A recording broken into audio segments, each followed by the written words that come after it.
talking about a complicated topic that may not seem very obvious, and the title is just both and. You've all heard either or. Something is either this or it's that. He's either in love with me or he's not with me. Both and is an older concept. Either or is a very modern, very black and white, very scientific concept. Both and is a very animistic, very old concept. Something is both a tree and a god, not either a tree or a god. But before I get to talking about both and in the pagan concept, I want to talk about a kind of basic problem that our class's concept is dealing with. We have the concept here of narrative art drawing out of mythology, right? And this idea of comparative mythology and pulling from Joseph Campbell and James Frazer and all these great mythographers to recreate an era of mythology and bring that back to life in the modern era. And this is brilliant. I love this. I'm from a mythography background, but it's got an historical problem that you guys may not know about. And to be honest, many people of my generation also do not know about, but is in the literature and is something we have to deal with. So this happened. Go to the next one. The mythographers jumped in bed with the Nazis. And we all kind of lost when this happened. So let me back up a little bit to Europe after the Enlightenment. And something that wasn't entirely great for the world, but was pretty great for Europe, was colonialism. You all know how Europeans went all over the place and took stuff over and stole everybody's resources and appropriated their culture and all of these horrible things. And in the process, they learned all kinds of interesting things, such as other people had religions too. And that other people's religions weren't entirely concerned with running around fires and worshiping the devil, which they may have kind of had that impression before. I'm oversimplifying, mind you, by a great deal. So in the process of this colonial endeavor, a European cultural scientist and linguist and philologist, which is people who studied language, began to see patterns and similarities between the old pagan religions of Europe, which is to say Italy and Greece and Northern Europe, and the actual living, quote, pagan religions of other places they were going, such as India, Africa, the Indies, things like that. And they started seeing all these parallels and began to get an impression that maybe there was a universal religion underlying all religions. And they also drew parallels between this pattern that they were seeing everywhere and Christianity. So it became this kind of cultural war between the people who wanted to preserve Christianity and the people who wanted to aspire to the mythography, the myths of the old greats and resurrect this. And a lot of the people who were studying this were not really the English, who were running around focused a lot on the economic progress of colonialism. I say progress again with the understanding that this progress is built on the blood and back of slaves, but the progress of colonialism. But the Germans were very scholarly. They didn't have as much at stake in the warfare at hand, that they did have some. But they had a great tradition of preserving their own myths. Germany and especially the Scandinavian countries were Christianized later than Italy, for example. I mean, obviously Rome was Christianized pretty early on. And the Germans especially got involved in this process, and they started drawing these connections between the mythic cycles of the people in India and the old Aryan mythic race, the Indo-Europeans, and the languages that seemed to be coming up through India into Europe, and they started talking about the old great Aryan myths. You guys are kind of seeing where this is going, I hope, from the little bit you know about this history period. And they also saw the connection between India and the Greco-Roman myths. At the same time they were looking at all these myths, they also were aspiring to do away with the kind of dark ages of Christianity as they saw it and replace them with a return to, well, the Renaissance and a return to the glories of ancient Greece and ancient Rome in all their pagan splendor, among other things. So this group of mythographers was looking back past the Christian era to the myths of Greek and Rome.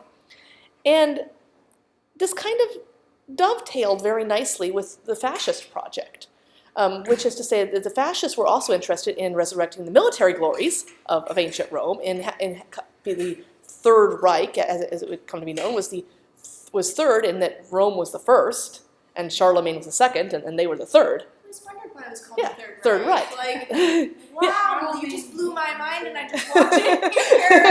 Right, it's going to get worse, I promise. Yes, learning. So the fascists wanted to return to these ideals of Roman strength and power. They found Christianity to be kind of whiny.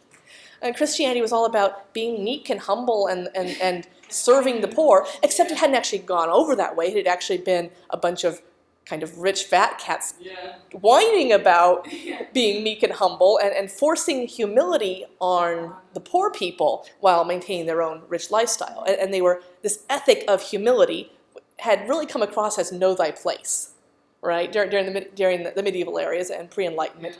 It wasn't really an ethic of humility. So they were targeting this ethic of humility and replacing it with a martial ethic, an ethic that says not love thy neighbors as thyself, but do good to those you love and evil to thine enemies. That's the Medea code of ethics. My enemies will weep at the sight of my face, and those I love I will protect, unless they're my children, but that's a different issue with Medea. It's more complicated than that with Medea. I got off track there. So they wanted to, they also wanted to pull up this old Germanic ethic that had to do with fortitude in the face of struggle and with embracing suffering. Remember we talked about the hangman, right? This idea of embracing suffering in order to find enlightenment. It became part of this fascist ethic of we will suffer and possibly cause others to suffer if they are our economic enemies. And you can see this leading into the Holocaust down the road. And if they are our political enemies, we'll cause them to suffer, and we will suffer, but in the process we will bring up this great golden state. So they became very interested in the work being done by the mythographers. The mythographers were describing old pagan traditions, and the fascists were co-opting them quite happily. And in this, the fascists had an idea of what they wanted art to be like. And this is the same moment that you have, well, remember, World War I has ended disastrously for everyone involved, even the so-called winners. It left an entire generation scarred, and World War I was based on a Christian base in a very real way because the nations involved were all Christians and slaughtering each other, and each side said God was on their side, and we're slaughtering each other. So everybody's kind of losing faith in this anyway and ready for a new path of one sort or the other. And in places like France especially, one of the new paths they were coming to in art were things like Dadaism and Cubism, and these kind of rise up against the academy that was based, of course, in Greco-Roman traditions and Renaissance traditions, a rise up against that and the rise of this kind of modern art. You guys all know that story, right? Well, the fascist artists were like, no, you've got it all wrong. The problem is not the academy and realism and all these things we got from Rome. It's that's been co-opted by this kind of meek Christian inheritance. We need to resurrect the idealism of ancient Greece and Rome and make really beautiful mythic things. So they started trying to go after this fascist ideal of art, which included things like this painting, which is the Judgment of Paris, in which you see Paris as a kind of Hitler Youth sort of fellow, sitting there judging between the goddesses. And of course, if you know the story of the Judgment of Paris, he has to decide between whether he's going to take Helen, who is the most beautiful and the reward Aphrodite offers him, or if he's going to take power, or what he's going to take. And in taking Helen, of course, he spawns the Trojan War. So it's like, if you choose love, you will spawn the war. You kind of see these kind of things meshing up together. This rise of this really idealistic youth culture that's going to embrace mythology and embrace classical realism and start the Holocaust. Yeah, So you win some, you lose some, I guess. I feel like yeah, and so they started tamping down on quote degenerate art such as Cubism and promoting this mythological art. Well, luckily for all of us, the Nazis lost the war. Thank goodness. Yeah, thank goodness. I mean, I'm not here promoting Nazism. I don't want you to misunderstand me in any way. Really, because on top of that corner, we still have like little Nazi symbols. Yeah, like someone's yeah. Yeah, exactly. So don't get me wrong here, please. This is irony it's causing me to laugh. Okay, so don't take that context. Mom, today I learned why fascism was cool. You win some, you lose some. Don't do that, okay? So much. Please. I'll get kicked out of school. So, Okay, we don't have that agreement. yeah. But luckily they lost. Mm-hmm. But in losing, something happened to the study of mythology. Now, the study of mythology wasn't what caused the Holocaust at all. It was academic. And to be honest, classical realism and Greco-Roman ideals about art weren't what caused the Holocaust. They had just been co-opted by the same people who caused the Holocaust. But in the aftermath of this affair, people kind of frowned at the mythographers a little bit and frowned at the study of the universal mythology that guides us all to a higher destiny, and kind of frowned at this idea that we could go into all these other cultures and kind of take their ideas and combine them with our own and find the true idea in the master race or whatever. And they frowned at, and they kind of frowned at this classical realism, idealism thing that the Nazis had been doing. The people who didn't frown at it so much were the Eastern Soviets. Now, they came in, and they hadn't been engaged in as much in the big dialogue between the kind of French pop Dada Cubism thing and the kind of German realism thing. They came in, they're like, realism, that sounds like a great way to support the Soviet ideas about, the rise of social realism, in that we want to show how the lower classes are being oppressed by the upper class. So we're going to use this realism. We're not going to do idealism. The Germans were very idealistic. They wanted to show the perfect body and things like that. The Soviet realists wanted to take the realism part and get on with their fine selves. They also had an idea about empire, though, that kind of shared some things. So the Americans, this is a true story. This is not me in a tinfoil hat. I can give you sources and everything.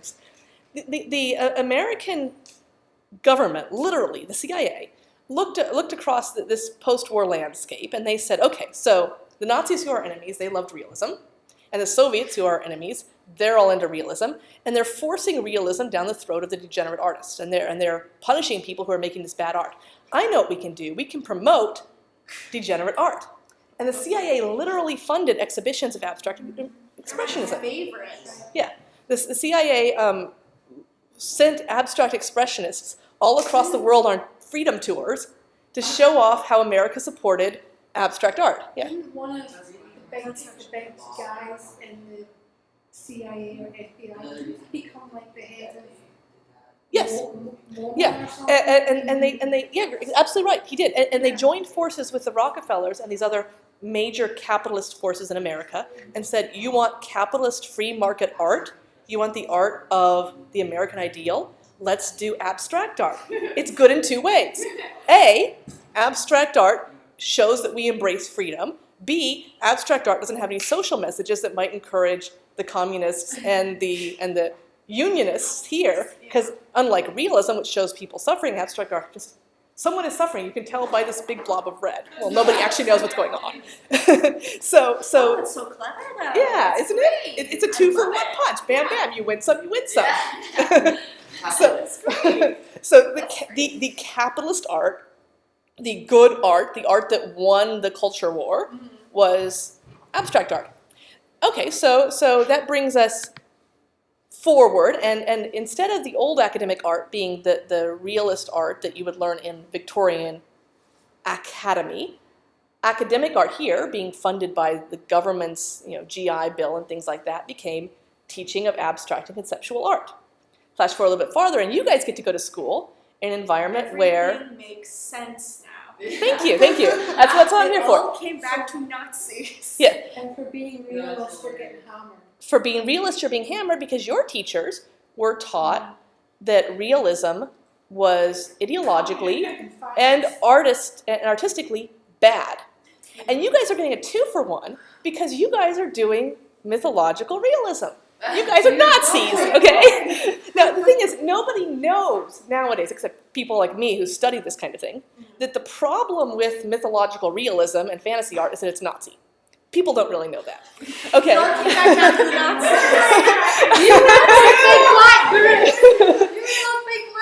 They don't remember that part. What they remember is that it's bad. It is not liberal. It is bad. And they don't know why, and that's okay. But we're Nazis. This is why they don't like us. yes, okay. The thing is, you guys are not Nazis. Hopefully, if any of you are Nazis, you have to leave right now, because I'm not talking to you blanks. Okay. If you're not Nazis, I'm pretty sure they wouldn't own up to it right now. Okay, so the problem is, however, you have discovered this wonderful thing that the Nazis before you discovered about the universal mythology and realism and beauty and truth and all of these other fascist ideals. And and you have to find, your job is not just to reintroduce to the world the universal mythology and beauty and truth of true art. Your job is also to cleanly cut this free from its baggage. Because it would be very, very easy, having rediscovered this mythology and the symbols in it, to go back and see the art that other people were doing who are doing the same thing. Look for your forebears, and to look for the people who wrote about this before, and to, in your research, find yourself circling around this old Nazi drain. And it happens among your peers, and they don't even know what they're doing. You will have people who are going back and like, I found out this awesome thing about Valkyries, for example. And they'll go and they'll paint all these Valkyries and so forth, and not realizing that Valkyries were very strongly co-opted and associated with the Third Reich. And they'll be like, why are people offended with my work? Or even worse, how come I have a large Nazi following?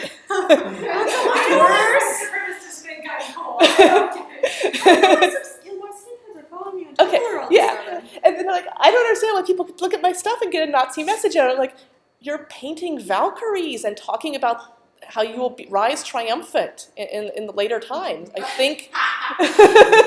Think about it. And the thing is, and people are saying, but they're strong, powerful female figures out of mythology that will rise triumphant. Yeah, that they're also this kind of. Yeah, they're not. And yeah. How do young artists, like people in this room, how do they cut themselves cleanly away from it? I am very glad you asked. How do we start over? Okay. This is a question we've been talking about all morning. Okay, well, the very, very first step is to know. Mm-hmm. To be aware and to watch out for it in your sources. If you are going to be doing mythology, especially German mythology, you need to research who did it before you. Because if you're going to do Valkyries, you need to address the fact that these are not Nazi Valkyries. And it has to be and you have to figure out what divisions you need to make. Yeah, these are different Valkyries. They have to look different. They have to feel different. So, and you have to know what you're doing. And so that's why, knowledge is the first step. There are actually two problems with the whole universal mythology thing. And one of them was that the Nazis ate it. And the other one was that it was, in its very roots, colonialist. Now, it is true, it is absolutely, factually, historically true, that there were religious and social ties between a bunch of places through the Mediterranean. So, for example, the Romans were trading with Germany and sometimes fighting them in wars. And they were in very close contact with Egypt and occasionally ruling it. But even before that, the Egyptians and the Greeks, going way back before the Roman Empire even rose up, believed that their gods were the same gods with different names. And they wrote about it. And if you look at a map of the ancient world, you can see here is where the Greeks worshipped, here is an area that worshipped both the Greek and the Indian gods, and here are the Indian gods. And so you'll have a temple to Shiva, a temple to Shiva Dionysus, where Shiva is Dionysus, and a temple to Dionysus. So it's very legitimate to say, well, Shiva is Dionysus, because they believed that at the time, at least in this little part of Pakistan. But it is not so legitimate to be like, Coyote from Native American myths? He's also Dionysus. Yeah. And people say this. How'd you get there? And the thing is, if the Romans, God forbid, had gone and conquered America, and they had found Coyote, they would have said that. And in that way, you are correct about what the Romans believed. The Romans believed that deities were fluid. They were both and. They were both Shiva and Dionysus. They weren't either Dionysus or, and this is the title of the lecture again, they were both Shiva and Dionysus. They were both Osiris and Dionysus, and sometimes and Hades. And they got some reach on them. They kind of would swallow each other up. And so if the Romans, for example, had gone into Germany, which they did, they would say, oh, Odin, he's Odin and Hermes. Now, the Germans, on the other hand, disagreed with this. They're like, we don't know who Hermes is. But the Romans tried to do this. The Romans were wildly syncretic, and I'll put the word up in a second. But syncretic means to combine two religions into one and believe both of them with all your heart. And the Romans and the Greeks before them, and the Egyptians and the Indians, and I don't mean Native American Indians, I mean India Indians, that were later by the British called Hindus, which is in itself a colonial naming of their religion, because it was a whole bunch of little tiny religions that got glomped into one by the British. I know, that's why it's so confusing, because you can find there's thousands of different religions. Hindus? But they weren't all. They weren't all any more than all the Native Americans were Indianism. Or Americanism, that thing that all the Native Americans believed, and the Aztecs and the Mayans and whatever other tribes. Americanism, that's what Hinduism is. But that explains a lot. But the mainstream Brahmanism, which became part of Hinduism, what the Brahmins believed was that all the gods were one god. All of them. And so they were very syncretic. They'd be like, oh, well, my God, Krishna Christ, is okay with me being a Christian and a Hindu. Because he's Krishna Christ. Yeah, yes, it's all together. So if you were the kind of mythology painter person who says, okay, there's universality here because I'm tied up with this Greek idea about universality, fine. But it gets to be icky when you go into other people's religions that are still being practiced, whether that be, Irish or what tradition are you? I'm an Irish person. Irish, okay, I could guess. I wasn't sure if it's Irish or Scottish or what. Yes. Hard polytheism. It's not what Right. is referred to as soft polytheism when you're dealing with archetypes. It's everybody's individual. Yeah. Irish what? Polytheism. Polytheism. Yeah. Poly meaning many, theism meaning gods. If you're talking to an Irish polytheist, or you're talking to a Native American who still worships in the old way, though gods isn't quite accurate, and you're talking about most Native American tribes. Again, there's not such a thing as Native Americanism. Then you have to deal with specificity, which is to say, this is not all tricksters in one. This is coyote. But at the same time, as a universalist, if you're from the kind of Greco-Roman Mediterranean tradition, you can be like, this is coyote. I believe that coyote is also Set, also Loki. But I know that in their culture, coyote is coyote. And you have to be very clear about this, and you can't go stealing other people's stuff. Because you'll offend them. In the same way, I don't know how many of you, and this is not a problem if you are, especially since I believe in Krishna Christ, which is, I'm kind of kidding here, but I don't know how many of you here are Christian hard monotheists, which is to say you believe there's one God, and it's a specific God. But I'm guessing at least someone in the room is, because statistically that's true. Or at least you know someone who's a hard monotheist. Yeah. And you know that they would be offended if you're like, well, Christ, he's exactly the same as Satan. I mean, they're just kind of two sides of the same coin.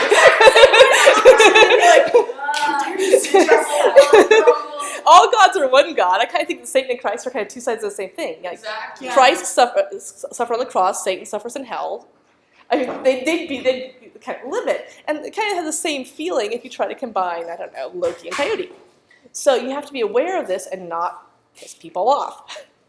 So understanding specificity versus universalism and not getting your hands grubby on other people's stuff is a good start. Or if you are, doing it respectfully. If you want to paint coyote. But don't say paint coyote like nailed to a cross. Even if you think coyote and Christ might be the same person, because that's offensive. So that would be Native American stuff anyway, though, because technically they're close cultures, and they, most of the tribes ask to be united with their Exactly. Yeah, that's a lot exactly. of That That's a lot of stuff it. is sticky, but Yeah. for good reason. I remember Yeah. reading about that because some of the visionary artists, I Yeah. remember seeing that they do culturally appropriate some of that things and Oh, yeah. out. Absolutely. Types have written stuff, hey, don't do that. If you're looking at any culture that had a colonialist past, you have to figure out if they're okay with you colonizing their imagery if you're not a part of the culture.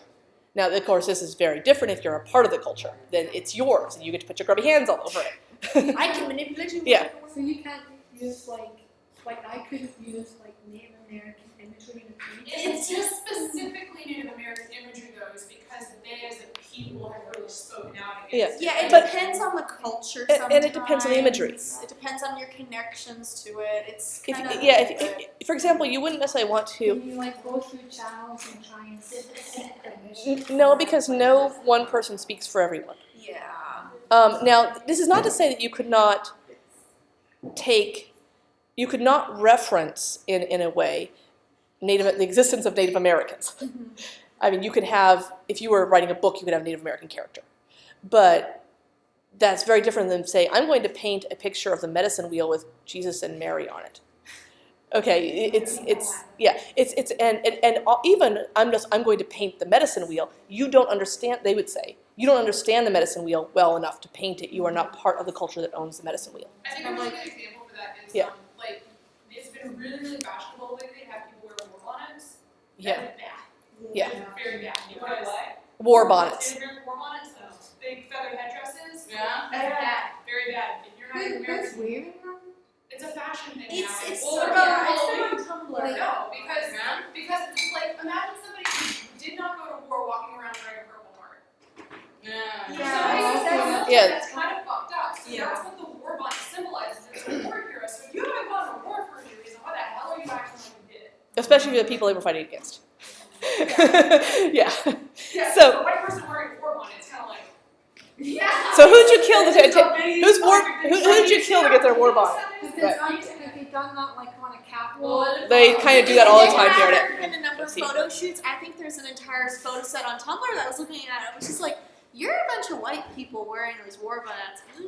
Yeah. I bet you what's his face, the guy that used to design for Dior, I bet he gets Yeah. There's a very popular singer from 30 Seconds to Mars. His name's Jared Leto. Yeah. He was wearing it too, and I was just like, Yeah. So this is where you get into appreciation versus appropriation versus disparagement.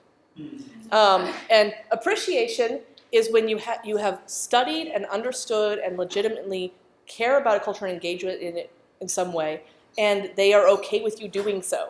For example, Hinduism, which again is a weird thing, but Hindus tend to be very friendly towards converts and people taking it, so as long as it's done in a spirit of engagement. They often will welcome Westerners to come study with their religious students, things like that.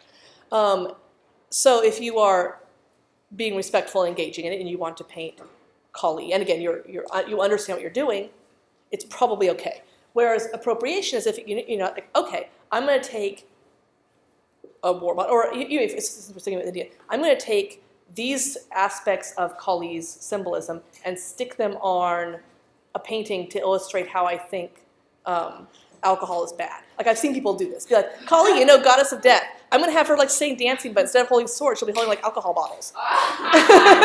it's kind of funny. But Yeah, it's kind of funny, but it's like, okay, that's kind of appropriation, stealing something that's really sacred to people. I mean, this is Mother Kali. Yeah, She's a goddess that is a nurturer in addition to being and that's appropriation. This funny duality with her. She's Yeah. like so violent, but they worship her like this mother. This mother, figure. She's exactly. very important like that. I find And that then there's disparagement where you make like a caricature of Kali and like have Jesus dancing on her or something like that, or whatever. This kind of I can actually see that happening.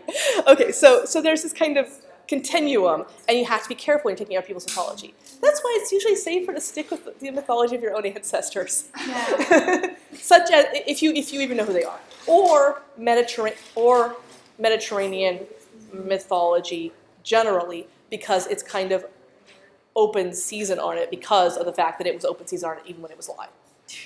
So, the next step, getting aside from colonialism, is how do we start over, specifically regarding the Nazi problem, is critical distance and appropriate apologies. I like that appropriate apology. So critical distance means that if you are going to be invested in the mythology, that you also don't get so invested that you can't see where there are problems with it. So you maintain an awareness of what's going on in the field, and you always have the ability to step into it and be fully and sincere and invested, and also step back and look and make sure you're not doing something stupid. For example, if you're you might not want to get really invested and start worshiping Mars, god of war, and get sucked into this kind of martial spirit, and then be like, why don't we kill all our enemies, and then start identifying them by But less amusingly, you may not want to get so invested in Valkyries that you forget that most people, as they hear a song about Valkyries, will picture the SS Valkyries, not. And so you have to maintain this critical distance and be able to talk about it and research it and study it.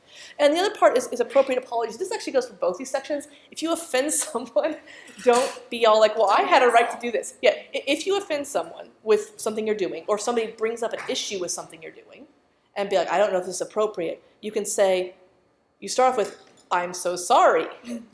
Your first response anytime you piss someone off should be, I'm sorry. Even if it's not this, it's more like, It's like a life I'm offended by the way you portrayed rape victims or something like that. Yeah. You start off with, I'm sorry, I didn't mean to hurt anyone.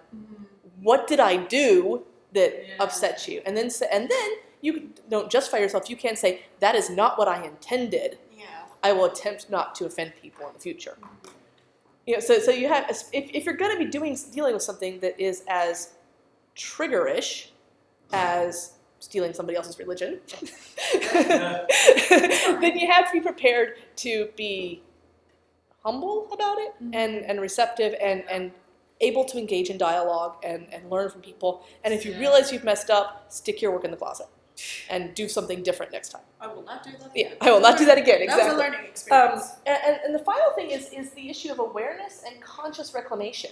Because at the same time that this happened, the kind of Nazi blot on the study of mythology and realism, both mythology and realism have also been used in a counter-fascist sense. They were not exclusively fascist idealism. For example, Medusa. Carrie talked a lot about Medusa earlier, but what I don't think she mentioned, though I may have brought it up at the time, is that Medusa has been widely associated with lesbian queer rights.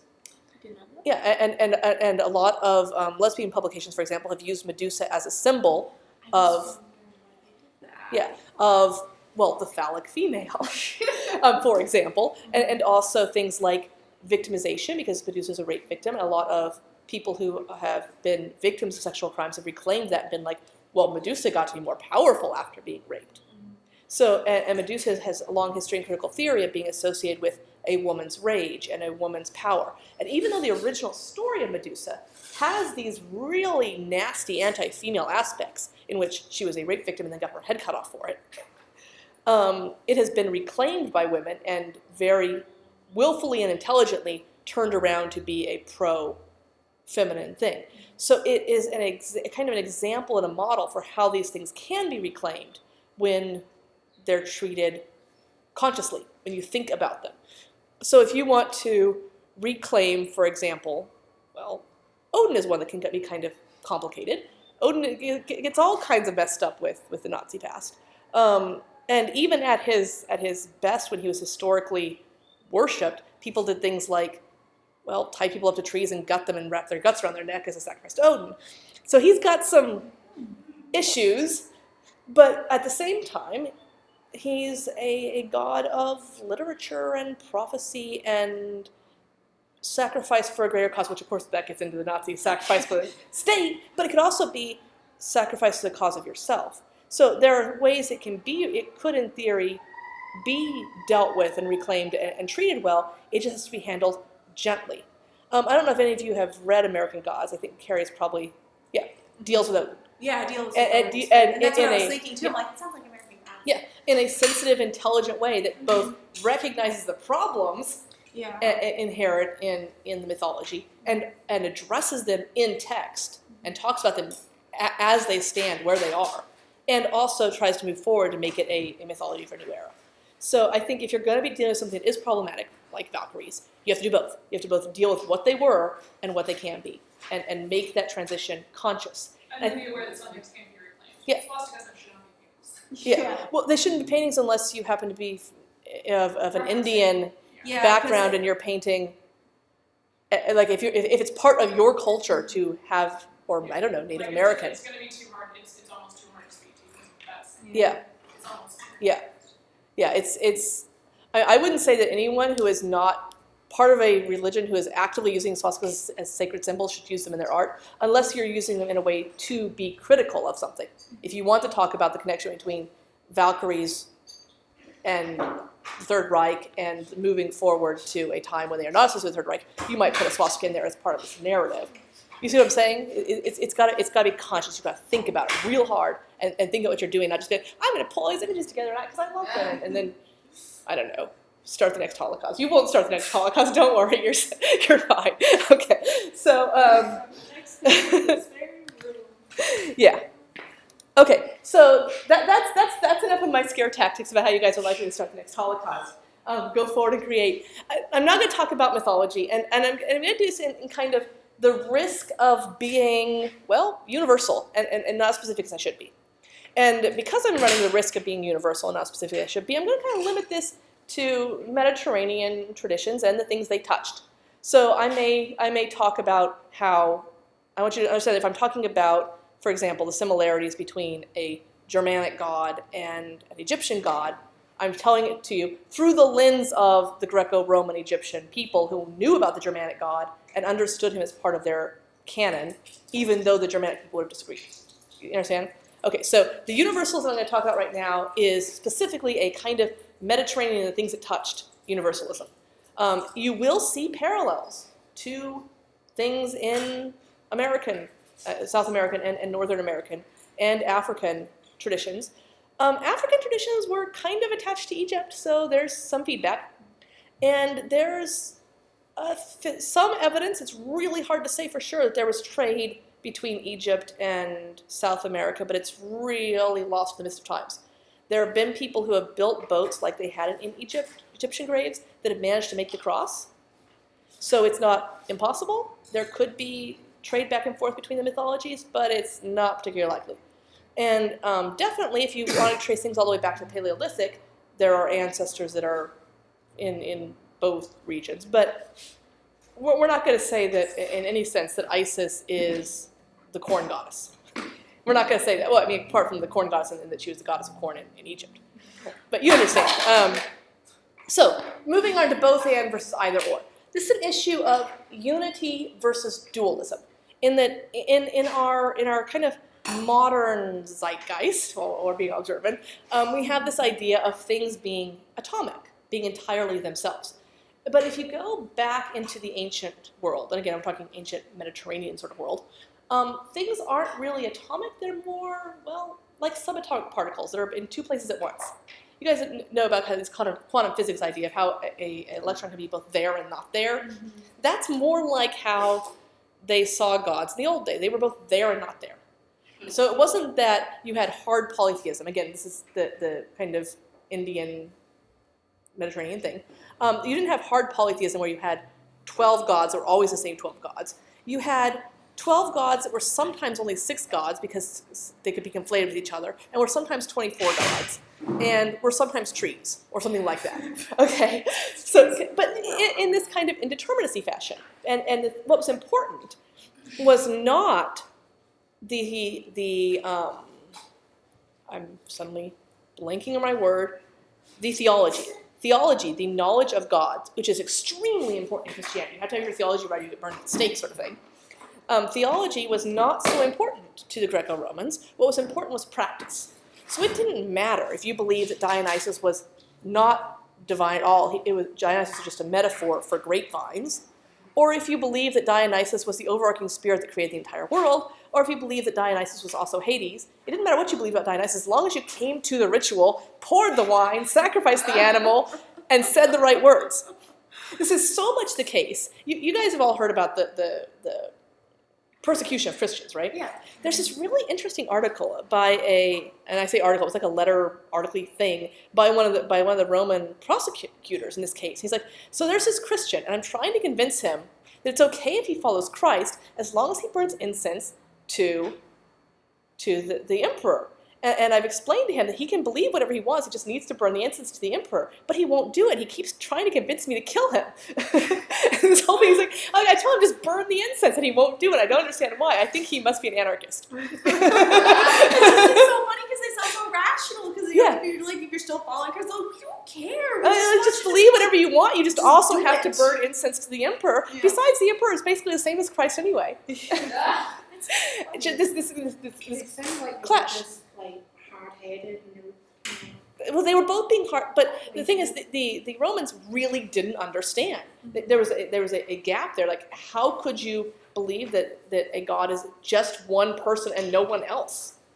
Why can't you just burn the freaking incense? And connecting it. Yeah, Like, and the Christians are like, to burn the incense would be like spitting in the face of my real physical God, who I practically met through my cousin who was at his crucifixion, sort of thing,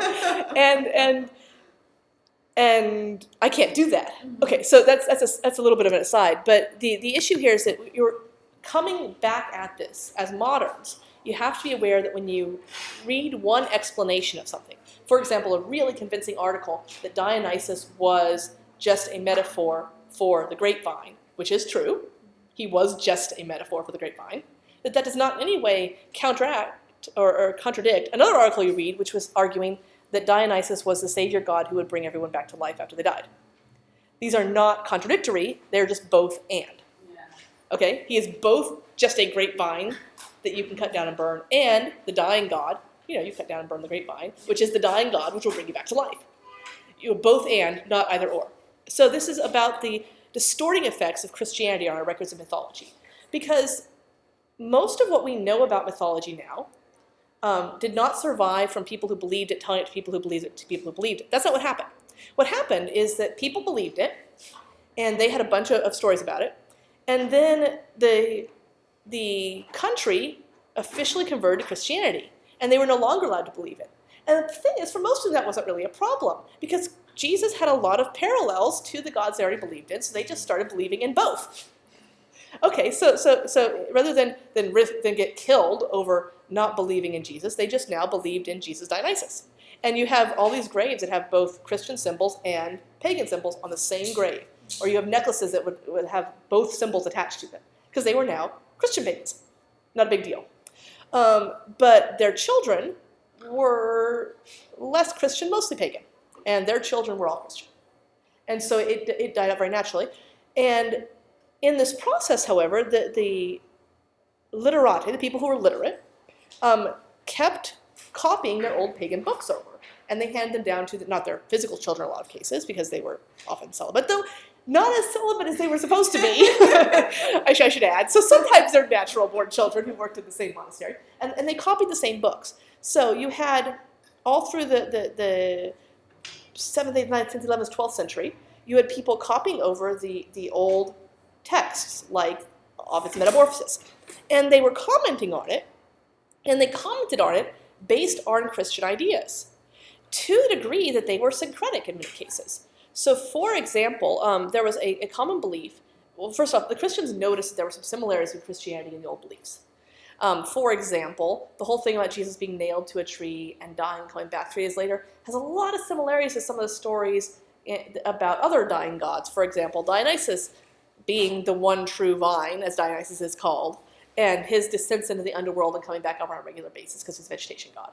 Or about Odin being nailed to a tree and coming back with enlightenment, and all these other stories. And so they noticed these things, and the Christians were like, well, there's an obvious explanation for this, being hard monotheists. Satan, who is opposed to our God, knowing that Christ was coming because he'd been prophesied, started all these false religions to confuse us. I kid you not, this is the official theological answer. Ahead of them Like, all. yeah. All the way So back. Satan, the ultimate trickster, started these fake religions to trick us.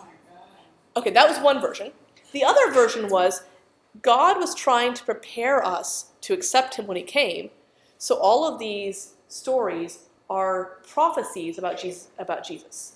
So you had these two kind of competing versions. And so people were copying over the old myths in their books and in the margins, commenting on them one way or the other. So you get these really confusing commentaries. For example, in the stories of Ovid's Metamorphosis, sometimes they'll talk about how Dionysus Orpheus going into hell to get Eurydice is just like Jesus going into the earth to come back out with our souls. So they have this whole long story of how Orpheus is like Jesus. But then a little bit later on, when Orpheus gets torn a bit by the nymphs for rejecting the company of women and sleeping with other men, the commentaries is like, and this shows how we should be rejecting the work of Satan and tearing him to bits. So there's not a lot of consistency, but that's because they were still being affected by the both and. Yeah. Orpheus can be both Satan and Jesus, because these are just metaphors.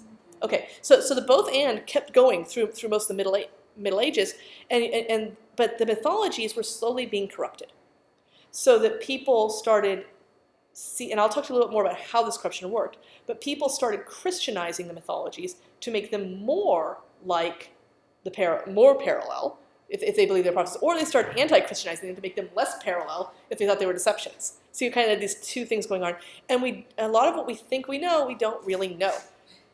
So it's confusing and difficult, and also a lot of the real religion, the stuff that people actually believed, was secret. Because the Greco-Romans had what were called the mysteries, which nobody knows how they worked exactly, but you went somewhere and you handled the things, and you saw the things, yeah, which you were not allowed to speak, and your life was profoundly changed, and you were never the same again. And we don't know what it was. I had a professor that he exclusively dealt with that. That was his research. He was a nutter. He was a nutter? Crazy. Yeah. Well, this is a subject to drive you crazy because they kept a secret. Hundreds of thousands of people saw these things and no one said what they were. But everyone said, once you've seen them, you will understand your life will never be the same. We don't know what they were.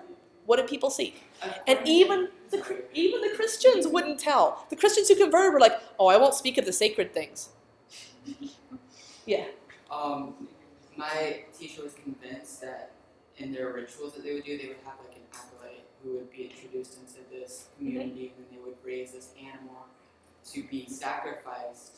And after the sacrifice, like immediately after the sacrifice, they would take a hallucinogenic type of thing, and then that along with this entire journey of raising this animal and sacrificing it is what brought you to this.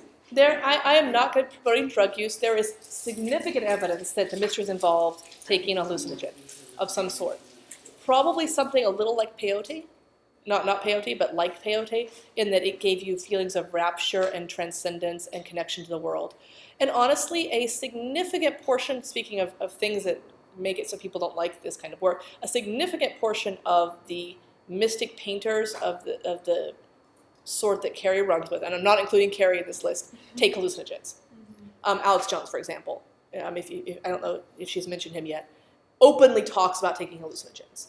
Because, and these are not things like cocaine that mess up your head, they are things like peyote that open your spirit up to receive visions, whether these be neurological misfirings or angels coming and singing to you in your sleep. Who knows for sure? Alex Jones thinks he knows for sure.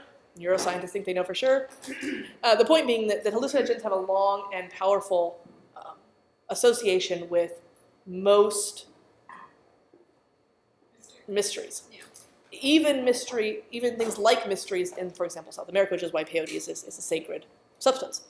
So it really, who knows? The worship of Dionysus, well, of course, involved taking wine as part of it. But the ancients said that wine, this is totally not what I'm talking about, the ancients said that wine made you hallucinate. I don't know how many of you drink, but do you have really wild hallucinations when you drink? I do. You do? I know one or two people who do. I'm not on a good day though, so like, Yeah. I see shit when I'm sober. Yeah. I get drunk and Yeah. There was a hugely different type of fermentation process to the ancient wine that we use today. Right. They had to cut it with water, and you would have giant pilots bowls with all the symposium. And there was actually a person whose job it was to cut the wine with the water to make it so that you did not have hallucinations and could have a decent conversation. Yeah. So the Dionysian wine and the Marians were entirely different than anything we get today. Absolutely, yeah. I mean, so they as far as we can tell, the wine was hallucinogenic, and they even say, and before you prepare your wine, you add the spices to it. That there were okay, and then after this, you will see the gods. So, yeah, I mean, yeah. Paganism has slightly more fun at its rites than the crackers and apple juice or grape juice, whatever you get in Baptist churches. Yeah. So anyway, moving along. As opposed to Catholics who give you wine. The Catholics give you wine, but they don't spike it. Okay, so this also gets us to literal versus mythic. Things can be both literally true in the old stories and metaphorically true. For example, the obvious one being when in Christianity, Jesus says, "I am the wine that is spilled out for you." And the Catholics believe that is literally true, that he embodies the wine and the bread. And the Protestants think that's not literally true, it's a metaphor. So this has killed millions of people, so don't laugh at this divide. This is serious shit. Okay, but the old pagans, well, Dionysus also said, "My blood is the wine, I am spilled out for you." It's an exact quote from Euripides' plays about Dionysus. "I am the true vine, my blood is the wine." And they meant it both. It is both a metaphor and literally true. And it just kind of depends on the situation. It doesn't really matter what you believe. They were much less likely to kill you over a cup of wine than share it with you. But things can be both and, literal and mythic. And this involved a whole bunch of things. For example, genius. Carrie's probably going to talk to you more about genius if she hasn't already. Genius was the spirit of the place. And it was symbolized by a snake. And the genius protected the place. Also, you kept a snake in your kitchen, which was a symbol of your genius. And you fed it milk. And it miraculously kept you guys free from the plague by killing all the rats. It worked. It was practical magic in the truest sense, you know? You take care of your spirit embodied in your snake, which kills the rats, and you're all safe. Okay, so this both and works real well. Yeah. Is that genius? I thought you guys were talking about, when you said genius, you were talking about like being ultra smart. Not exactly. Yes and no, but smart while you let this genius. Well, It's an inspiration. you are Yeah. smart while this genius is working through you. yeah. Well, the word comes from that. See, genius is the spirit of a thing. So the genius Loki, or Loki, I can't say it right, is the spirit of the place, Loki being the place. But the genius of the emperor is the spirit of the emperor's family, which is what you have to burn incense to if you don't want to get thrown to the lions. And even if you believe in Jesus, and that is the spirit of the emperor. Your family has both a spirit of where you live and a spirit of your bloodline. So everyone in the bloodline who is male, has this genius, and everyone who is female has the Juno, who is the feminine form of the genius. And these spirits run through your blood. They're in your genetics. And guess what? Nowadays we still study this. It's called your genetics and your epigenetics and all these things. They actually pass down from mother to father, just like, I don't know, a genius or something. So, this is not entirely irrational. It's just both and. And so when people talk about the spirit being bigger than you, because it also includes all of your ancestors who came before you, and the spirit is what communes with the divine, because it is divine, because it is part of you, and there's part of you that is divine. So then when you move forward a little bit, and you talk about people having a particular genius, is how it started, it means they had a special genius. Their self, their soul, their family god, as it were, is really awesome at music. They have a genius at music. You see what I'm saying? You have a genius of art if you're an artist. You just do. And then time moves along and the language shifts, and people are like, oh, he's a genius, the rest of us aren't. Because people lost the belief in geniuses. So it wasn't like one person had a genius of baking bread, another person had a genius of art. Genius got kind of pigeonholed.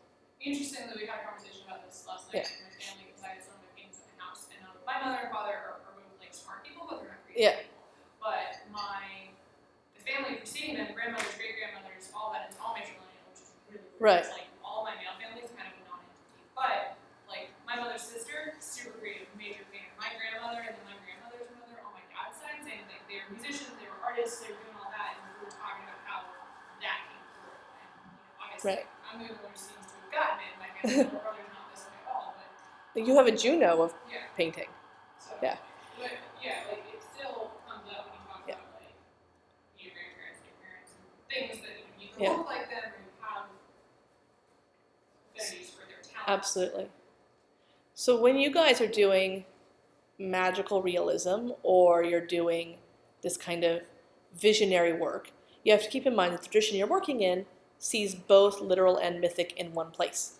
So if you put a raven in your painting, for example, it has to be both just a bird, which means you have to get the bird parts right, get the feathers right, the beak and the eyes and everything else, and also whatever it's standing in for. It's also a psychopomp, for example. It's also, but ravens are always psychopomps because a psychopomp, I'll mention psychopomps again later if I don't have time. A psychopomp is someone who carries the spirit of the dead from here to the netherworld. Well, ravens literally do that. They come and they eat the dead, and they carry it away on wings. Ravens take the body of the dead and give it wings.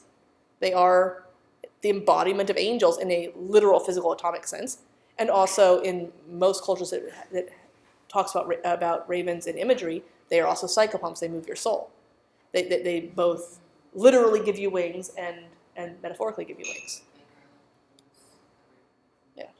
So the as much as Christianity distorted our understanding of mythology by Christianizing all this stuff and trying to make things theological, where you had to have a truth and having a dualism, the Enlightenment really put the nail in the coffin, so to speak, because it tried to do faith versus reason. So in that case, you could disprove. Like, if I prove that this thing here is a cookie, then it can't be the body of Christ. If I prove that this is a grape, it can't be the body of Dionysus. That is an oak tree. I can cut a hole in it and sap will come out. It is not a god. Okay, this is Enlightenment. And the old pagans will be like, of course it's an oak tree, you idiot. It's also a god. They're like, but wait. We know you can cut it down. Don't. It's our oak tree. Come on, that's not going to do anything. I'm like, no, you can't. I'd rather you not. Okay, so the Enlightenment further got to a point where even though the Enlightenment respected old paganism in many ways more than it respected Christianity, it misled us about the nature of it. So that kind of gets us to this both and about what is supernatural, what is super, what is natural, where is there a divide?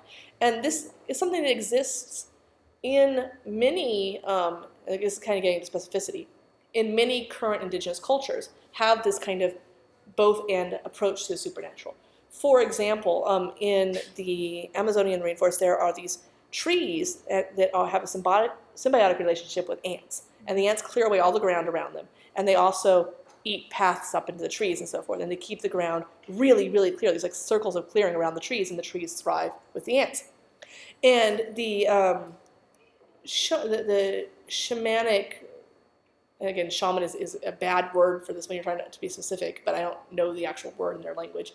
The religious healers and so forth talk about this being a clearing of the fire spirits, and how the fire spirits keep the ground clear and eat these paths of the trees. So of course, botanists come through, and like, I want to see these paths eaten by the fire spirits. Like, oh look, it's ants. And pretty much universally, the response was, well, of course they're ants. They're the fire spirits.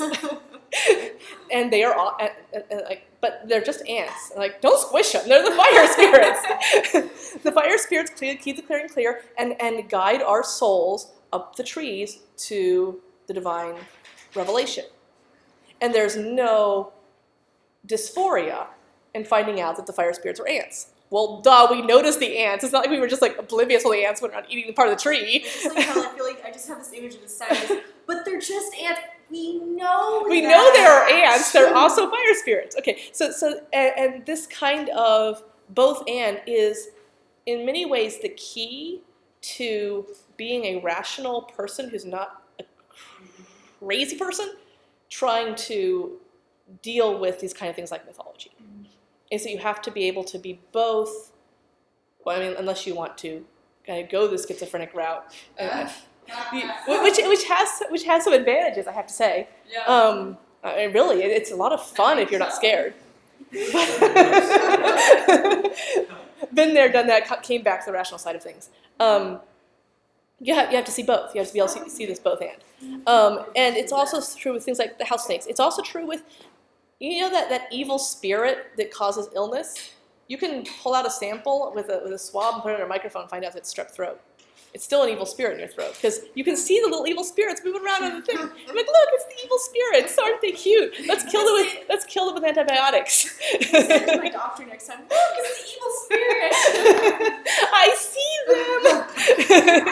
Okay. Thing. And then we're like, okay, she's back. And this Alright, you want me to refer you to this psychologist? but you have to say they're also bacteria. Mm-hmm. Okay, so and in the same way, you see this in a lot of the old traditions when they say things like Dionysus came to us and told us this. Well, in a lot of the old traditions, the priest took on the aspect of the god, and the priest would literally speak for the god, and people would say, "The god told me this," because the priest was telling them. And if you ask the priest would say, "I didn't say that. The god said that through me." And you had this both with human enactors, people who acted out the gods, as it were. And believed that they were being possessed by the gods in this way. And also animals. You had animals like the Apis bull, which was both a bull and a god. It's Egyptian. You also had animals that were both the god and an animal and got sacrificed to the god because the god would possess them, and then you would destroy their body, and that would allow them to ascend to be with the gods. So you have this kind of both and going on with that as well. There are traditions today that do something extraordinarily similar, which is a good way to understand it, but it's not the same. This is again the specificity versus universality. Voodoo is one of them, or Orishna. It is the commonly called voodoo, but that's a very has taken a very negative sense. Yeah, it's we, by which I mean ignorant white people, will tend to call it voodoo and think it's all bad. But it's actually a religion. Yeah. And it is insulting to refer to bad magic as voodoo because it's a real religion with all kinds of spirits or luas and deities and so forth that come down. But the important part about voodoo is that there are traditions of being possessed by the spirits which is not just like you're walking along and all of a sudden, bam, I'm possessed. It's a very long, drawn-out ritual to call them into you, to invoke them, and then to allow them to speak through you, heal through you, work magic through you, etc. And yes, there are bad Houdans who call in spirits and do bad stuff, but the majority of it is beneficial. It's healing, it's advice, it's things like that. And people who allow the spirits to work through them in that way are called horses, because the spirit rides them. And so you see this similar thing in a lot, again, similar, not the same, in a lot of Greco-Roman traditions in which you have a priest who is known as a bull. See the kind of bull-horse parallel? The papal bull. Yeah. Who is ridden by the god or embodies the god. Horses are also often, you have gods who are strongly associated with horses, and they're always coming down and getting people pregnant. And you're like, how did... Alexander the Great says, my father is not actually the king. He's actually Zeus. Well, that can work out pretty well if you have a priest who's ridden by the gods. You see what I'm saying? There are also a lot of traditions that said, yeah, there's also a whole... I said, my mother was in the temple, and the god came down and impregnated her. Well... I did not know that. I read okay, but wait, it's just like insinuating that maybe it was Greece, or probably, Yeah, But he was Yeah. on behalf of the god. Yeah, and not some kind of like. But his mother admitted it. She said very openly, "Husband, welcome home. The god got me pregnant." Yeah. And the husband's like, "Lucky me, my son's gonna be the son of God." God. You see? Well, this is part of the reason that the Romans were so willing to accept the origin story of Christ. I'm just curious. Would this explain his blonde hair and blue eyes? I'm just curious. It's just like, I don't know. Yeah. No, it's just because it's interesting. There were priests who were a lot of. Oftentimes, priests would have come from Different. Germanic Yeah, because I'm heritage and so thinking, forth. because Yeah. that would explain the blonde hair and blue eyes, because most Macedonians are brown hair and brown eyed. And Yeah. I'm just like, if I was wondering what they were. He's Aryan and Yeah, and it was just, I was wondering what, like, I don't know Yeah. what he was. So it was Zeus. Yeah. Essentially. Okay, I was just curious. Of course, Zeus is also Also, and So yeah, again, this is part of the reason that when Christians said, Jesus said, "I'm the Son of God," they're like, "Oh, so is the emperor." so Yeah, and there's just this assumption that was not inconsistent with being born of humans. Yeah. Okay. So anyway, this is getting a little out of what I meant to talk about. So I'm going to talk a little bit about syncretism again in the ancient world. This idea of gods being the same. This appears. Oh, I didn't scribble up for you guys. Haha. This up here you guys can't read. I thought it was going to be bigger. I'll give it to anyone who wants it. But it's a quote from Lupus Apuleius, who is a Roman writer, and he is saying this in the book as part of his introduction of Isis to his character. This is the first novel. He says, "I," to speak Isis, not himself. "I am she that is the natural mother of all things, mistress and governess of all the elements, the initial progeny of the worlds, chief of powers divine, queen of heaven, principal of the gods celestial, light of the goddesses. At my will the planets of the air, the wholesome winds of the seas, the silences of hell be disposed. My name, my divinity is adored throughout all the world in diverse manners, in variable customs and in many names. So the Phrygians call me Pessimidintica, mother of the gods. The Athenians call me Procopian Artemis. The Cyprians, Pantheon Aphrodite. The Candians, Tiana. The Sicilians, Stygian Proserpine, which is Persephone. And the Eleusinians call me mother of the corn. Some call me Juno, others Bellona of the battles, and still others Hecate. Principally the Ethiopians, which dwell in the Orient, and the Egyptians, which are excellent in all kinds of ancient doctrines, and by their proper ceremonies accustomed to worship me, do call me Queen Isis. Behold, I have come to take pity of thy fortune and tribulation. Behold, I am present with favor and aid thee. Leave off thy weeping and lamentation. Put away thy sorrow." And in this little thing, the writer claims for Isis all the goddesses he can possibly think of in the entire world. From India to Egypt to the far north, all the goddesses are Isis. So if you're sitting down and you're being like, I'm going to do the goddess, you're not just being a neo-pagan, weird Wiccan person. You're I say this for your benefit because that's a whole other story. Yeah, you're not just forgetting that the goddesses are distinct and different. You're also participating in the Greco-Roman tradition of, well, syncretism. But syncretism is interesting about Isis / Queen of Heaven because it kind of eats its way into, well, Christianity. This is infant Krishna and his mother, a statue from India. This is infant Horus and his mother Isis nursing, both these are nursing. And then this one you guys might recognize is Jesus and Virgin Mary, Queen of Heaven. And the crown and solar disk of Isis, where she had a big circle on her head, which was her solar disk, kind of made its way into, I don't know, halos. And the imagery of Mary, and kind of, no? What do you think? Halos come from the imperial tradition. That was actually Yeah. circle that was behind the head. Only the emperor, and it denoted imperial power only. And then once the emperor became Christ, Yeah. 314 with Constantine, that started being all the saints, and then it eventually evolved into just being holy. But it doesn't come from those Yeah. I would believe you. I visually, the similarities are there. There's connections, Yeah. but iconographically they're Yeah. That's something that happens relatively frequently, and I'm not certain.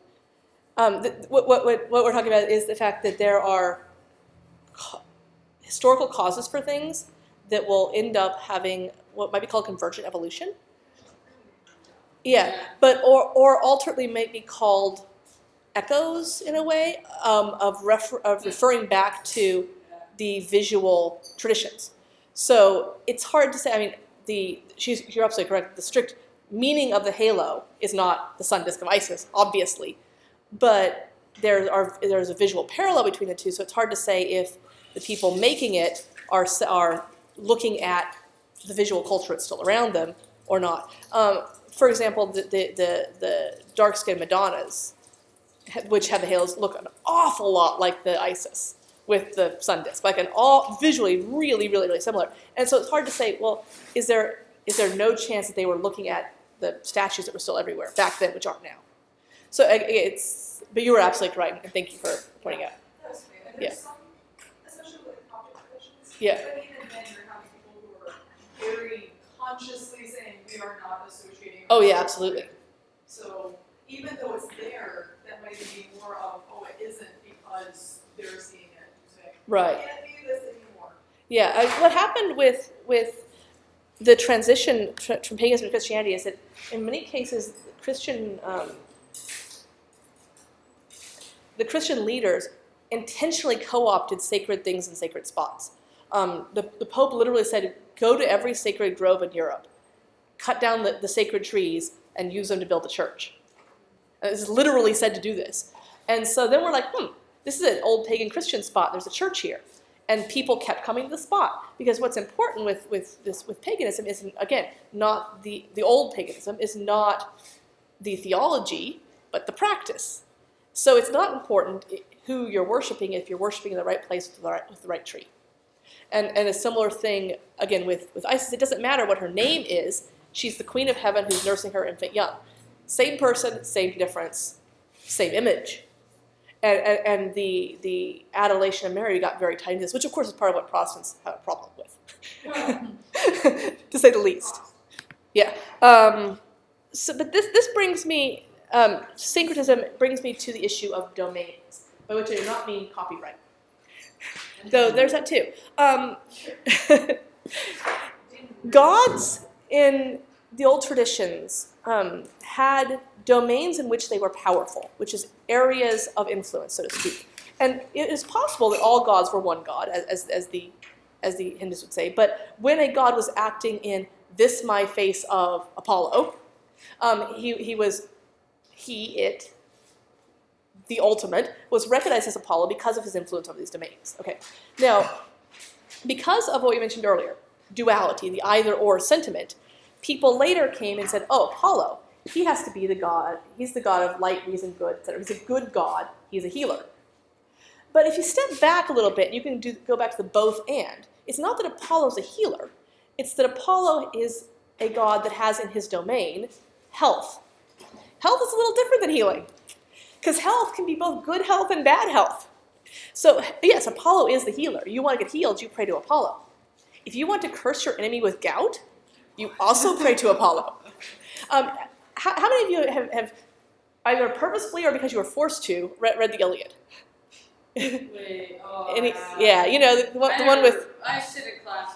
the one with Agamemnon and Achilles and all that. I probably So- would appreciate it now. You know at the beginning where there's this big plague going on, and they're trying to figure out why, and it ends up with Achilles' girl getting stolen and taken off to Agamemnon's tent. The plague is being brought by Apollo. Apollo is raining down arrows of plague on them because they took the daughter of his priest, who of course in some ways is his daughter because of the whole. So they had taken and were raping the daughter of his priest, and so he was sending a plague on them. This is Apollo, the healer, sender of plague. Yeah.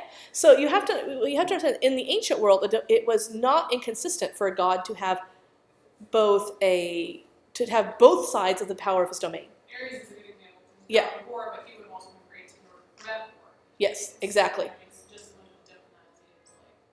Yeah. Watch out. Yeah, exactly. So you have these domains that don't make sense to a lot of modern sympathies. So, for example, a lot of us looking at, Hebrew mythology, are a little bothered when God, the healer, protector of orphans and widows, orders his people to go into the promised land and kill all the women and children. But this story wouldn't have bothered people at the time. They would have been like, he is the god of the land. He has within his domain the family. He is the god of the family. Therefore, if he wants to preserve the integrity as a Jewish family, he must kill all the people that could possibly marry into it and pollute its integrity. He is both protector of the orphan and the widow, because they are part of the Jewish family, and destructor of the orphans and widows of his enemies. They are both within his domain. So it would have made sense to them in a way it does not make sense to me, to be honest, as someone who's post-Enlightenment, or to a lot of people who are now struggling to explain this, because it's a relic of a both-and time. So about Apollo, another thing Apollo has in his powers is prophecy, the power to speak, the power to tell truth to power. He is the prophet. He's also the one who is in charge of censoring things. So, for example, he will curse Cassandra with the fact that no one will believe her prophecies because she's saying things he doesn't want said. He is the one who, Marsyas, the satyr, was recognizable power in the Dionysian religion. He was the one who would go and speak Dionysus' truth to kings. And in one of Apollo's myths, he silences Marsyas by engaging him in a musical battle, and when he wins, because of course he will, because music is in his domain, flaying him and cutting all his skin off. Hence, picture of, oh, I haven't flipped to the next one, haha, that. Flaying Marsyas. And you also have, Apollo and the snake, and this dual power of the snake as the healer, and of course also the snake as the poison. Right. So you have to understand when you are invoking in your own life the power of a deity. If you believe that they're just metaphors, great. If you believe they're not metaphors, watch what you're doing. And even if you believe they are metaphors, you have to be aware that metaphors cut two ways. If you are trying to bring into your life the metaphor of healing, don't be obsessed with illness, because it'll spin out of control. And another one who's one of my personal favorites, at least academically, is Set, who has within his domain a lot of things that, because he got associated with Satan, probably in part because of the name, Set, Satan, Alliteration. Yeah, and because the Greco-Romans misunderstood him profoundly, is seen as evil. But he is not, in his original instance, a bad god. He was a god of power. But specifically, he was a god of outsiders. Set is the god of borders between one thing and another, a god of deserts, which of course is the outlying of the fertility area, and therefore a god of all the outsiders. So for example, the Egyptians said that Seth was the god of the Hebrews. The Hebrews strongly disagreed with this, I should add. Again, this comes into your colonialism thing. He's like, that's not our God! but the Egyptians believed that Seth was the god of the Hebrews because the Hebrews were the desert people. They lived out in Seth's domain, right? Mm-hmm. So he's the god of transgressors, of people who break boundaries. And therefore he is a bad boundary breaker, but also the person who protects you if you're going outside the boundaries. So for example, if you are the sun and you are going in your journey through night and going to come back out on the other side, who do you want in your boat protecting you? Seth. Seth, guardian of the sun when it is going through the underworld. Well, that doesn't sound exactly bad. If it weren't for him, we wouldn't have morning. He is the guardian of the solar bark. He is also the god of people who are having non-fertile sex. Specifically queer people, for example, eunuchs, and also people who are avoiding sexual reproduction in a variety of ways. They'd be a god of birth control if they had the pill back then, which they didn't. They had other things.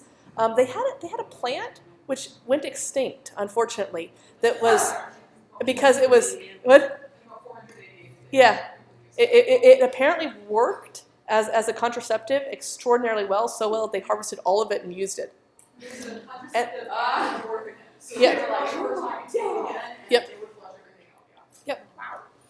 So Seth was the god of miscarriages and abortions. But he would also protect, he was the god of intentionally having an abortion. He's also who you'd ask for help if you were having a miscarriage. Because he could not only open your womb to let the baby out, but once the baby came out, intentionally or otherwise, he could seal your womb back up. Successful abortions. Hence you call him if you're having a miscarriage, which is an unsuccessful abortion. And there are all these stories in which he is the sexual partner of Horus. And also, of course, this often turns into these weird rape battle scenes because Horus doesn't necessarily want to have a sexual partner. So they're kind of at odds. It's very yaoi. So, yeah, Yes, I did. That's awesome. I'm sorry, Seth Horus. It's. So one of the stories about Seth, of course, you guys have probably heard the Isis Osiris story, right? Osiris is killed by his brother Set, and then Isis puts his body back together, and then he rules in the underworld. The funny thing about the Osiris story, well, first off, we mostly have it from the Greco-Romans because until relatively recently we hadn't translated the Egyptian language. So the Greco-Romans syncretized, which is they said it was the same thing as the myths about Dionysus, among others. And so because they understood it as part of the Dionysus story, well, when Dionysus was killed, he was the living green god who was supposed to die and come back as a plant, right? And die and come back and die and come back, and so on. But the thing about Osiris is he doesn't really come back. He just goes to the underworld and stays there, and he's the god of the dead. And we don't have any stories about him ever being alive. The only stories about him ever being alive are the stories in which he's killed. Never ever alive otherwise. And he's associated in all of his imagery and all of his stories with the earth itself, but not the fertile earth, but the earth below, and the dead soul. So when we finally got around to translating the Egyptian text, we had all these texts in which the dead person was referred to as the Osiris. Remember we talked about the genius of yourself? The parallel in Egyptian myth, though again, these two were not actually syncretized, as far as I'm aware. They may have been, but I'm not as far as I'm aware. Of your soul, yourself in the afterlife, was your Osiris. So you would say, I, Osiris, enter the land of the dead. So Osiris, as far as we can tell, was always dead, and yet Seth killed him. So then we get into this kind of interesting thing, which people don't talk about very much, but it's how mummification works.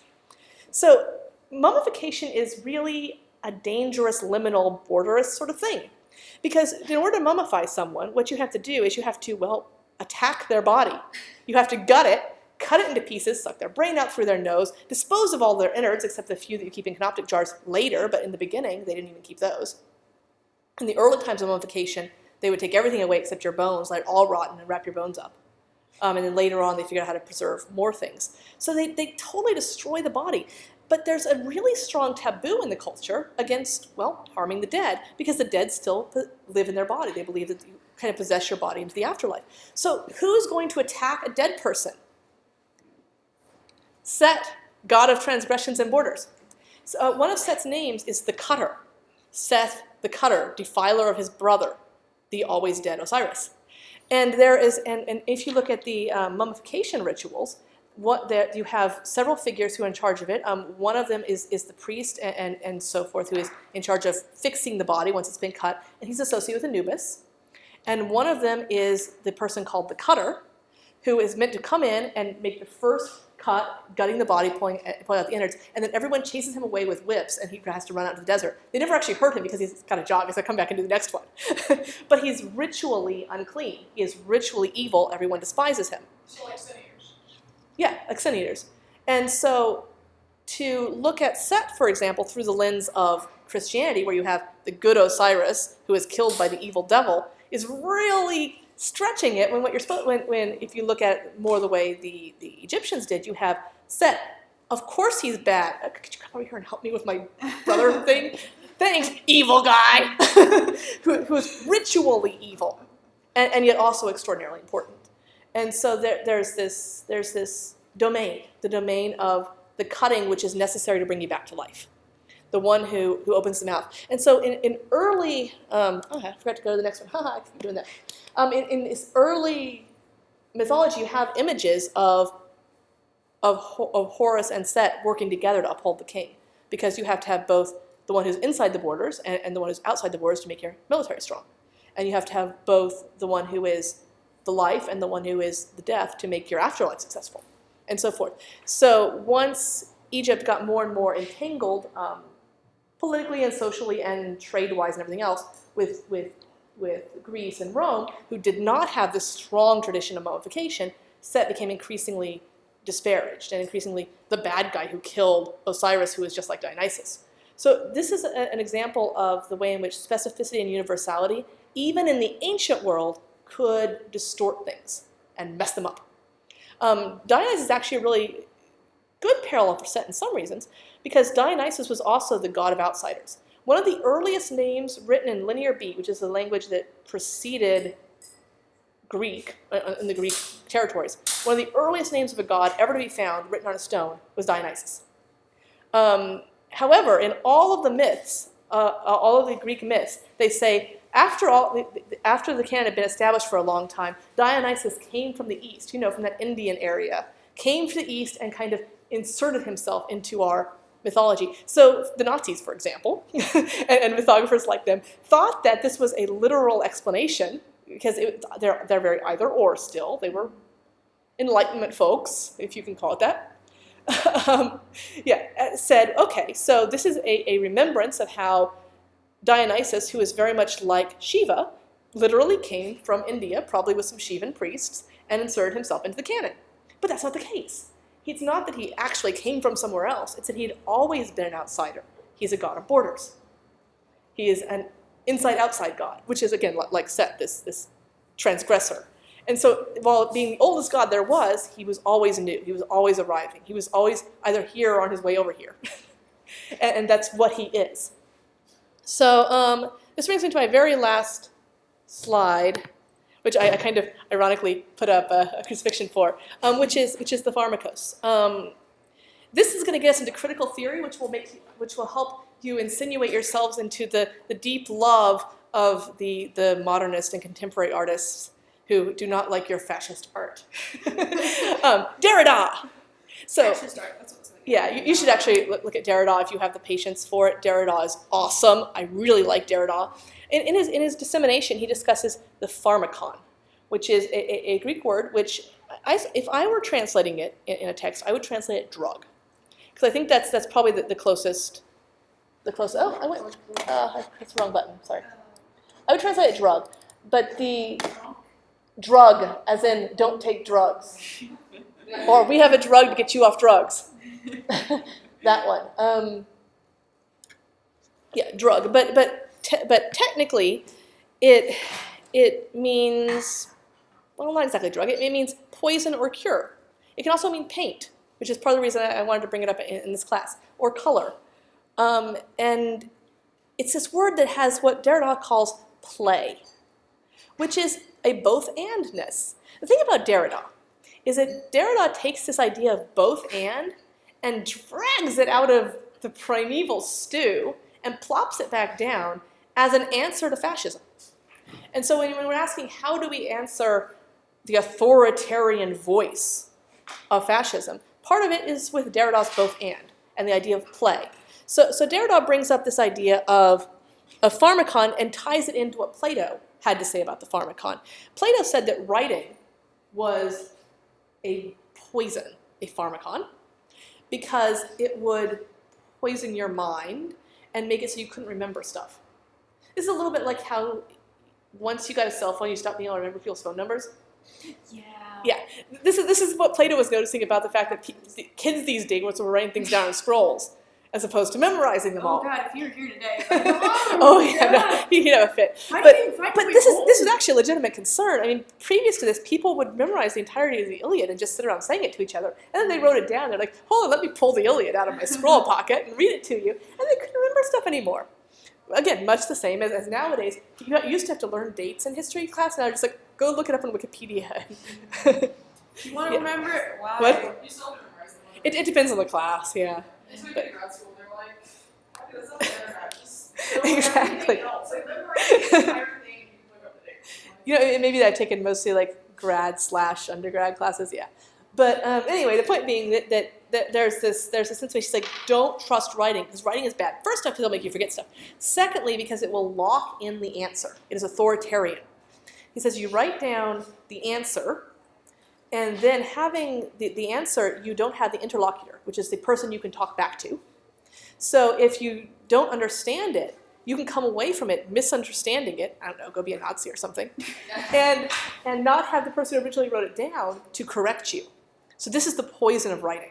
So he's going along, and then he says, and the cure, of course, is partly in my letting this Phaedra be written down. You see that this kind of, this play between the poison and the cure. Yeah, they're probably the same thing. And So Derrida talks about how this is a perfect example of the way in which our words have play. Any word we use exists in context with other words. They're not always as fun and clever as pharmacon, to be honest. But they exist in context with other words, and they have slippage, which means that they can shift from one thing to another. And this was projected onto art as well, and that art only exists in context. So what art means has slippage between the person who makes it and the person who receives it, and it has cultural context. And of course, the slippage is exactly what makes it so that a Valkyrie, for example, is dangerous. Because in its original context, it had one meaning, and then in your head, it's associated with these strong, powerful battle women, and then you put it out there into the world, and it's associated with Hitler, and it had this slippage. It's no longer awesome, it's kind of ooky, to say the least. So this idea of slippage, though, is important in talking about more than the Valkyrie, and talking about making art that has meaning, that is both and art. So if you want to talk about your cool mythological classical realism in a way that's not fascist, you can talk about slippage. You can talk about the pharmacon. You can talk about work that is both and. Sure, it's fantastic, but it is also a representation of the class structure in modern-day America. Or whatever. Whatever it is that gives you this slippage, lets you do both and. Also, though, pharmacon is related to the pharmakos. The pharmakos was a probably real, possibly theoretical figure in Greece that was the scapegoat / healer of the community. And it was either someone who was exceptionally beautiful or exceptionally ugly, and either a female or a male, and either a king or a criminal. We're a little unclear on this, probably both and, to be honest. And this person was cared for at the public's expense. Don't think welfare in this instance. We're thinking more like more like a president, more like a ritual king. Not that they had official power, but he was cared for and respected and given all of these things. And then until something went wrong. And if something went wrong, it was the pharmacon's fault. Because the pharmacon was supposed to be the embodiment of the city.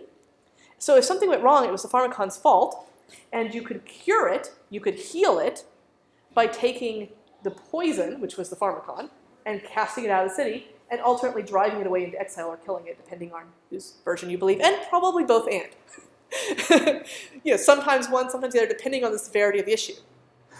And it's possible that sometimes this is actually the king, so to speak, or rather the appropriately elected official, depending on if you have a democracy or not. A little bit like if things went poorly in America, I don't know, we lost a war or something, and we grabbed the president and stoned him, which might actually make them take wars more seriously. I'm not sure. It's like we had a bad harvest. Let's kill the president. No, but it'd be kind of funny. But the whole point is the pharmakos is at once the scapegoat. He is the bad guy. He's the one you sacrifice, and in so doing, his death is the thing that heals.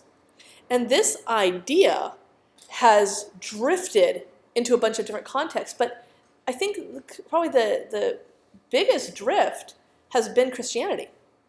Because there are always dying gods in myths. I mean, Dionysus dies all the time. A lot of the gods die, and they generally come back, or they are semi-back, like Osiris, where he's still alive and talking, he's just dead. They don't usually stay dead when they're a god. They come back. So Jesus dying and coming back to life was pretty par for the course. I mean, yeah, everyone's done that. My uncle did that. So, not my uncle, but But what's unique about the Christian theology was that Jesus died as a scapegoat, and in his coming back was the healer, and that by killing him, he then healed everyone. So this idea of the pharmakos is tied in to that. But it means that this death, this figure, is in the old school was never someone you continued to worship after you'd cast all the sins on them. They were supposed to stay gone. It's kind of unique that he came back. It's like, now everybody worship me. And I was like, okay. Like, no, he's the guy you were scapegoating. What's going on here? So anyway, the parallels is kind of there. And this combines, this is why I brought it back up, to the hanged man, which we discussed earlier. This idea of the ritual thing which is destroyed is the thing that it cures. And it's tied in as well to Set, to the idea of the ritual other. So if you want to get back to critical theory before I let you go, the other. The other in critical theory is anything that is not us against which we define ourselves. And there are some people who, lucky us, just get to be the other. Women tend to be the other for men. Queer people get to be the other for straight people. People of color get to be the other for white people. We just kind of, and if you're queer woman of color, then you're really screwed because you get to be the other, and everyone defines this against you. So when the term "the other" first came around, it was actually being used in a kind of positive sense by psychologists who were like, in order to develop a coherent self-identity, you must figure out who you are vis-a-vis the other, and reject the other, and that will allow you to build up the buttresses of yourself. Well, luckily, people who didn't necessarily approve of being rejected in this fashion came back and started talking about othering, and the process by which they were being made into the other and used as a prop to secure white straight male privilege and white straight male power, and saying, well, you know, I don't really appreciate being this other. But it began to create this kind of dialogue between which we can't necessarily define ourselves without an other, but in the process we're scapegoating the other and destroying them. And I think that, talking again about seeing our ways forward, if you pull in this kind of ritual sense of the scapegoated other, which is also the healer god, there's a new identity that kind of evolves. And this is something that I'm saying for myself very personally as a queer woman, why I kind of find my connections to things like Set or you know, the Pharmacos, which is important in my art, and again how this ends up being personal as opposed to just a big old lecture, is that in my work I talk about, okay, so as the other, I can't do much about that. I'm out. I'm liminal at this stage. As another, how do I go about being the healer? How do I use this position as outsider to speak truth to power and avoid getting flayed by Apollo? How do you use this position as the outsider to find things that you can do that no one else can do, because everyone else has too much to lose. They can't do X. I have nothing to lose. Already the other. I can go and cut open Osiris's body and bring fertility to the world, and that kind of thing. So this reclamation of the other shadowed side is part of what I do with my work. And again, why I ended up talking a lot more about the Pharmacos and a lot less about ISIS. Though a lot of you will talk more about ISIS than the Pharmacos. So that's all. I'm done. Thank you.